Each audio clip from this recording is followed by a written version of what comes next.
जय हिंद दोस्तों, आप सभी का स्वागत है एक बार फिर से आपके अपने YouTube चैनल यूनिक ज्ञान में।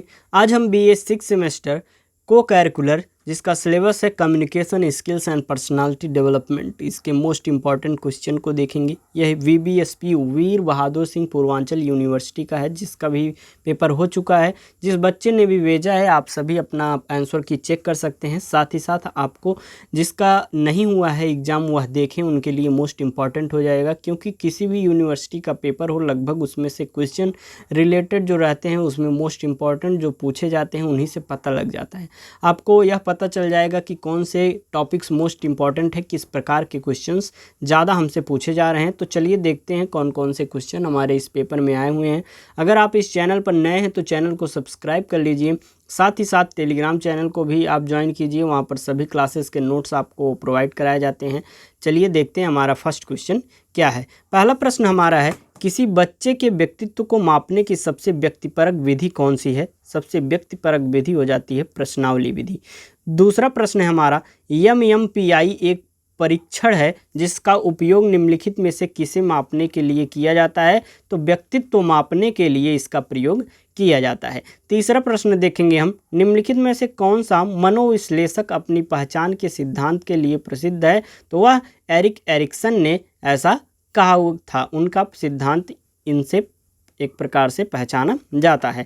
चौथा है प्रश्न हमारा, निम्नलिखित में से कौन सा चरित्र लक्षण एक बहिर्मुखी व्यक्ति का सबसे अच्छा वर्णन करता है। वह समाज केंद्रितता जो है वह बहिर्मुखी व्यक्ति के सबसे अच्छा वर्णन करता है, उसके चरित्र लक्षण का।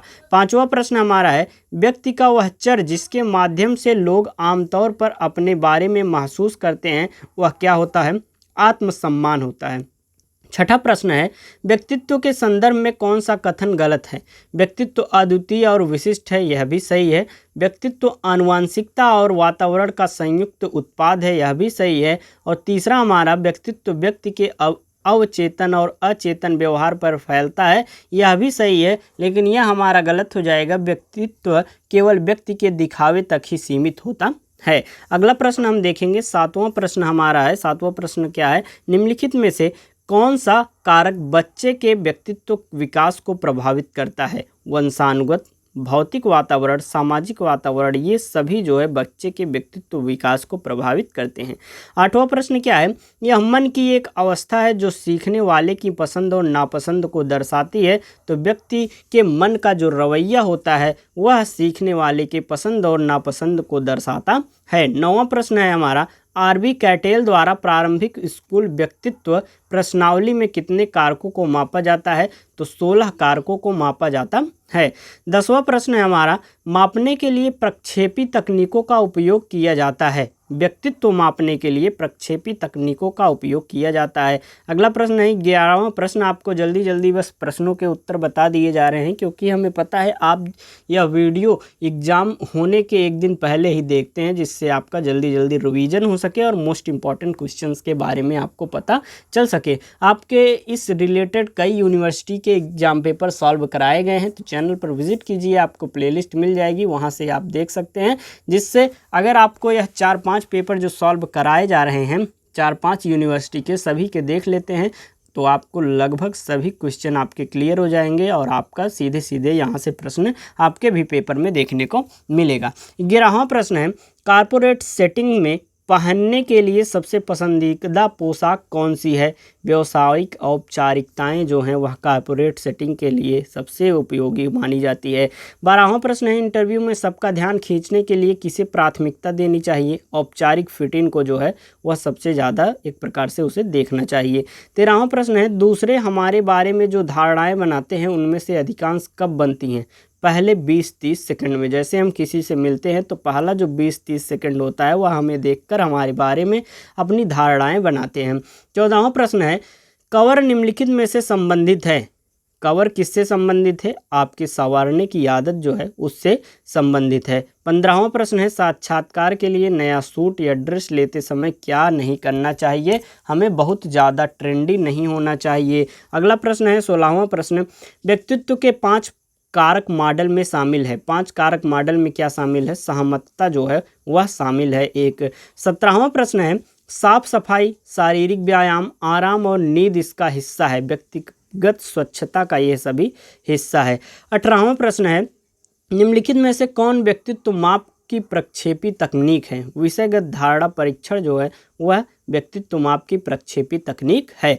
19वां प्रश्न है, निम्नलिखित में से कौन सी फैशन की सबसे अच्छी परिभाषा है? यह व्यक्त करने का एक तरीका है कि आप कौन हैं और एक व्यक्ति के रूप में क्या बनना चाहते हैं। यह एक फैशन की सबसे अच्छी परिभाषा है। 20वां प्रश्न देखेंगे, निम्नलिखित में से कौन सा परिधान या सहायक उपकरण में एक विशेषता या रूप है? जो शैली है वह इसका विशेषता रूप है। 21वां प्रश्न है, दो प्रमुख प्रकार के नौकरी साक्षात्कार क्या हैं? पहला है संरचित और दूसरा है असंरचित साक्षात्कार। ये दो मुख्य प्रकार के नौकरी के साक्षात्कार हैं। 22वां प्रश्न है, पैनल साक्षात्कार को अन्य प्रकार के साक्षात्कार से कैसे भिन्न किया जा सकता है?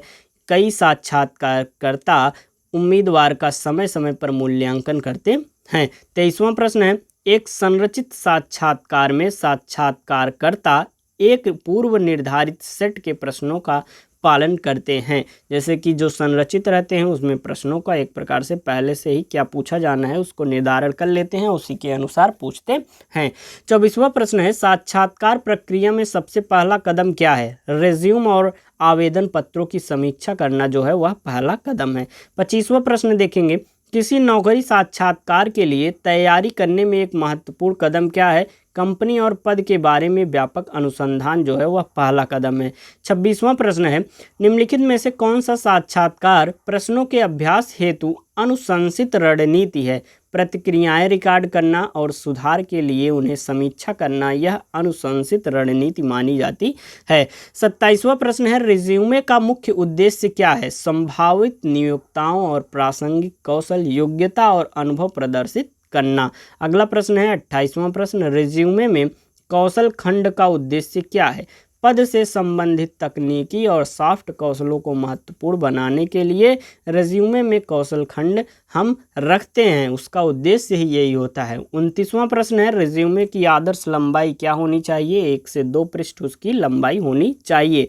30वां प्रश्न है, लिंक्डइन प्रोफाइल हेडलाइन में क्या शामिल होना चाहिए? आपकी वर्तमान भूमिका और विशेषता का संक्षेप में सारांश उसमें होना चाहिए। 31वां प्रश्न हम देखेंगे, लिंक्डइन पर साझा करने के लिए क्या मान्य सामग्री मानी जाती है? उद्योग समाचार, पेशेवर उपलब्धियों और अपने क्षेत्र से संबंधित दृष्टिकोण सामग्रियां जो हैं वह आवश्यक मानी जाती हैं। अगला प्रश्न हमारा है, समूह चर्चा का मुख्य उद्देश्य क्या है? एक विशिष्ट विषय पर सहयोग करना और विचारों का आदान प्रदान करना समूह चर्चा का मुख्य उद्देश्य माना जाता है। 33वां प्रश्न है, निम्नलिखित में से कौन सा समूह चर्चा का मुख्य लाभ है? सहयोग द्वारा नए विचारों को उत्पन्न करना समूह चर्चा का मुख्य लाभ माना जाता है। 34वां प्रश्न है, एक प्रभावी समूह चर्चा के लिए सुझाया गया आकार क्या है? 3 से 5 सहभागी उसमें होने चाहिए। 35वां प्रश्न हम देखेंगे, समूह चर्चा में समय रखने की भूमिका क्या है? समय रखने वाले की भूमिका क्या रहती है? वह निर्दिष्ट समय सीमाओं के भीतर चर्चा की प्रगति का निगरानी और प्रबंधन करना उनकी भूमिका रहती है। 36वां प्रश्न है, समूह चर्चा में प्रभावी संचार की एक महत्वपूर्ण विशेषता क्या है? सक्रिय सुनने और दूसरों के दृष्टिकोण का सम्मान करना उसकी एक प्रकार से महत्वपूर्ण विशेषता है। 37वां प्रश्न देखेंगे, समूह चर्चाओं में व्यक्तियों की एक सामान्य गलती क्या है? बातचीत में अधिकता करना और दूसरे के प्रविष्टि को अनदेखा करना जो है वह किसी भी व्यक्ति की सामान्य गलती मानी जाती है। आपको इंग्लिश में नहीं बताया जा रहा है क्योंकि हिंदी इंग्लिश दोनों में बताएंगे तो आपका समय ज़्यादा लगेगा। आप जो हिंदी में बताया जा रहा है उसी को आप इंग्लिश में भी बगल में आप देख सकते हैं, उसका राइट आंसर भी। अगला प्रश्न हम देखेंगे 38 नंबर जो हमारा क्वेश्चन है, समूह चर्चाओं को बेतरतीब न होने देने के लिए प्रतिभागियों को क्या करना चाहिए? मुद्दे पर ध्यान केंद्रित रहे और भटकने से बचें। 39वां प्रश्न देखेंगे, एक समूह चर्चा में सकारात्मक रूप से कैसे योगदान दिया जा सकता है? सक्रिय रूप से सुनना और योगदान करना, यह एक सकारात्मक रूप से योगदान दिया जा सकता है। अगला प्रश्न है, समूह चर्चाओं में अक्सर कौन सी गलती भ्रांतियों और गलत संचार की ओर ले जाती हैं? मान्यताओं को स्पष्ट करना और आवश्यकता होने पर स्पष्टीकरण के लिए पूछना, यह एक प्रकार से हमें बचना चाहिए उससे। इसका राइट आंसर क्या होगा? पुष्टि के बिना दूसरों के दृष्टिकोणों के बारे में मान्यताएं बनाना, यह एक प्रकार से गलती होती है, इसे हमें नहीं करना चाहिए। 41वां प्रश्न है, जब कोई सुनते समय सिर हिलाता है तो वह आमतौर पर संकेत देता है सहमति का। 42वां प्रश्न है, किसी बातचीत में उचित मात्रा में आंखों का संपर्क बनाए रखना आमतौर पर आत्मविश्वास और जुड़ाव को इंगित करता है, एक प्रकार से उसको दर्शाता है। 43वां प्रश्न देखेंगे, निम्नलिखित में से कौन सा शारीरिक भाषा में रक्षात्मकता का एक विशिष्ट संकेत है? सहमति से सिर हिलाते हुए, सीधे आंख से संपर्क बनाए रखना, हाथ क्रॉस करके पीछे की ओर झुकना या कूल्हों पर हाथ रखकर खड़ा होना। तो इसका राइट आंसर क्या हो जाएगा? हाथ क्रॉस करके पीछे की ओर झुकना। 44वां प्रश्न हो जाएगा, निम्नलिखित में से किसे शारीरिक भाषा का आयाम नहीं माना जाता है? ओल्फैक्टिकस को जो है वह शारीरिक भाषा का आयाम नहीं माना जाता है। 45वां प्रश्न है, प्रोक्सेमिक्स का तात्पर्य किसके अध्ययन से है? व्यक्तिगत स्थान के अध्ययन से है। 46वां प्रश्न है, काइनेसिक्स मुख्यतः किसके अध्ययन पर केंद्रित होता है? शारीरिक गतिविधियों के केंद्रित होता है। 47वां प्रश्न है, शारीरिक भाषा में घ्राण विषय के अध्ययन से संबंधित है? गंध से। 48वां प्रश्न है, क्रोनेमिक्स का अध्ययन है संचार में समय का उपयोग। 49 प्रश्न है, शारीरिक भाषा का कौन सा आयाम स्पर्श की व्याख्या से संबंधित है? वह है हैप्टिक्स। 50वां प्रश्न हम देखेंगे, आंखों के संपर्क, टकटकी की दिशा और पुतली के फैलाव का अध्ययन शारीरिक भाषा के किस आयाम के अंतर्गत आया है? तो वह आक्यूलेक्सिक्स के अंतर्गत आता है। ये देखिए, हर एक यूनिवर्सिटी में ऐसे प्रकार के पूछे जा रहे हैं कि किस भाषा को क्या कहा जाता है, किसके अध्ययन को क्या कहा जाता है। तो ये जो इससे रिलेटेड क्वेश्चन है, आपको उसको ध्यान से सुनिए, क्योंकि ये आपने कभी सुना भी नहीं होगा। तो आप एक बार वीडियो देख लेंगे, जो भी मॉडल पेपर कराए जा रहे हैं आपके को करिकुलर 6 सेमेस्टर के, तो आपको बहुत अच्छे तरीके से क्लियर हो जाएगा। 51वां प्रश्न देखेंगे, वोकैलिक्स शारीरिक भाषा का एक आयाम के अध्ययन को संदर्भित करता है? स्वर संबंधी स्वर को। 52वां प्रश्न है, संचार में समय के उपयोग जैसे प्रतीक्षा अवधि और समय की पाबंदी के अध्ययन को कहा जाता है? कालक्रम। 53वां प्रश्न हम देखेंगे, शारीरिक भाषा के किन आयामों में इशारों, मुद्राओं और चेहरे के भावों का अध्ययन शामिल है? वह है काइनेसिक्स। 54 नंबर प्रश्न है हमारा, व्यावसायिक ईमेल भेजते समय व्यावसायिक शिष्टाचार में निम्नलिखित में से सर्वोत्तम अभ्यास माना जाता है? संदेशों को संक्षिप्त और स्पष्ट रखना। 55 नंबर प्रश्न देखेंगे, सोशल मीडिया प्लेटफॉर्म पर व्यावसायिक बनाए रखने के लिए अनुशंसित अभ्यास क्या है? सटीक और प्रासंगिक सामग्री साझा करना। 56 प्रश्न है हमारा, 56 नंबर प्रश्न, निम्नलिखित अनुक्रम में संचार की एक तरफा प्रक्रिया के सही अनुक्रम की पहचान करें। तो सबसे पहले प्रेषक, फिर एनकोडिंग करके भेजता है संदेश, फिर चैनल पर, और फिर उसे डिकोड करता है कौन? रिसीवर। तो यह एक सही क्रम हो जाएगा, प्रेषक, एनकोडिंग, कोडिंग और संदेश, चैनल, डिकोडिंग और रिसीवर। 57 नंबर प्रश्न देखेंगे, निम्नलिखित में से शरीर की भाषा का वर्णन करने के लिए प्रयुक्त तकनीकी शब्द की पहचान करें। काइनेसिक्स जो है वह शरीर की भाषा का वर्णन करता है। 58 नंबर प्रश्न है, निम्नलिखित में से कौन सा पैरालिंग्विस्टिक संचार का एक उदाहरण है? चेहरे के भाव जो हैं पैरालिंग्विस्टिक हैं। 59 नंबर प्रश्न है, निम्नलिखित में से कौन संचार बाधाओं को दूर करने में मदद करेगा? ध्यान केंद्रित कर सुनना।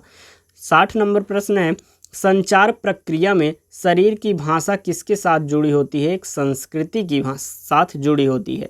61 नंबर प्रश्न है, निम्नलिखित में से कौन सा अशाब्दिक संचार एक आवश्यक तरीका है? एक व्यक्ति द्वारा निर्धारित किया गया ड्रेस कोड। अगला प्रश्न 62 नंबर प्रश्न है, संचार का शब्दार्थ अवरोध निहित है जब रिसीवर संदेश को नहीं समझता है। 63 नंबर प्रश्न देखेंगे हम, शिक्षण में प्रयुक्त एक मौखिक संचार तकनीक वॉइस टोन की गति में परिवर्तन है। 64 नंबर प्रश्न है, निम्नलिखित में से किस समूह में पैरा लैंग्वेज संचार के घटक हैं? आवाज़, जोर और छाप जो है वॉइस, एम्फेसिस एंड इम्प्रेशन जो है ये जो है पैरा लैंग्वेज संचार के घटक हैं। अगला प्रश्न है 65 नंबर, निम्नलिखित में से एक दस्तावेजी साक्ष्य के रूप में मान्य संचार की पहचान करें। गैर मौखिक संचार। 66 नंबर प्रश्न है, मुखर संचार का प्राथमिक लक्ष्य क्या है? दूसरों का सम्मान करते हुए खुद को ईमानदारी और सम्मानपूर्वक व्यक्त करना जो है वह मुखर संचार का प्राथमिक लक्ष्य माना जाता है। 67 नंबर प्रश्न है आपका, हियरिंग और लिसनिंग में क्या अंतर है? हियरिंग के लिए आंखों के संपर्क की आवश्यकता होती है, जबकि लिसनिंग के लिए ऐसा नहीं होता है। हियरिंग के लिए आंखों के संपर्क की आवश्यकता होती है और लिसनिंग के लिए नहीं होती है। 68 नंबर प्रश्न है, पेशेवर सेटिंग्स में स्मार्ट टॉक का उद्देश्य क्या है? तालमेल और नेटवर्क स्थापित करना। 69 नंबर प्रश्न है, आवाज़ की ध्वनि कैसे सकारात्मक संचार में योगदान देता है? यह भावना, दृष्टिकोण और इरादा व्यक्त कर सकता है। 70 नंबर प्रश्न है, संचार में शब्द तनाव क्या है? एक शब्द के भीतर कुछ शब्दांशों पर कितना जोर दिया जाता है वही शब्द तनाव कहलाता है। 71 नंबर प्रश्न है, संचार में आवाज़ के बारे में निम्नलिखित में से कौन सा कथन सत्य है? मात्रा को उचित रूप में समायोजित करने से स्पष्टता बढ़ सकती है और प्रभावी ढंग से अर्थ जो है वह व्यक्त हो सकता है। 72 नंबर प्रश्न देखेंगे, निम्नलिखित में से कौन सा संचार में 7 CS में से एक नहीं है? संगति जो है वह 7 CS में से एक नहीं है। 73 नंबर प्रश्न है, संचार में प्रश्न पूछने के कौशल का उपयोग करने का प्राथमिक उद्देश्य क्या है? जानकारी इकट्ठा करना और सोच को प्रोत्साहित करना। 74 नंबर प्रश्न है, मुखर संचार में शामिल है अपने विचारों और ज़रूरतों को सम्मानजनक और आत्मविश्वास से व्यक्त करना। 75 नंबर और हमारा अंतिम प्रश्न है, इनमें से कौन सी संचार के चैनलों में मौजूद बाहरी ध्वनियाँ हैं? जो बाहरी ध्वनियाँ है वह स्वर, शोर है। इस प्रकार से आपके मोस्ट इम्पॉर्टेंट जो 75 क्वेश्चन है उसको हमने आपको बताए। बहुत ही यह इंपॉर्टेंट है आपके लिए, ध्यान से आप बस सुने होंगे तो आपके ये जो सभी क्वेश्चंस हैं इनमें से लगभग आपको 20-25 क्वेश्चन आपको मिल जाएंगे देखने को। कहीं ये हो सकता है डायरेक्टली पूछे या इनडायरेक्टली क्वेश्चन को घुमाकर भी पूछ सकता है। तो ऐसे ही अन्य मॉडल पेपर जो कराए गए हैं उनको देखिए और अपने परीक्षा की अच्छी तैयारी कीजिए। धन्यवाद, मिलते हैं अगले वीडियो में।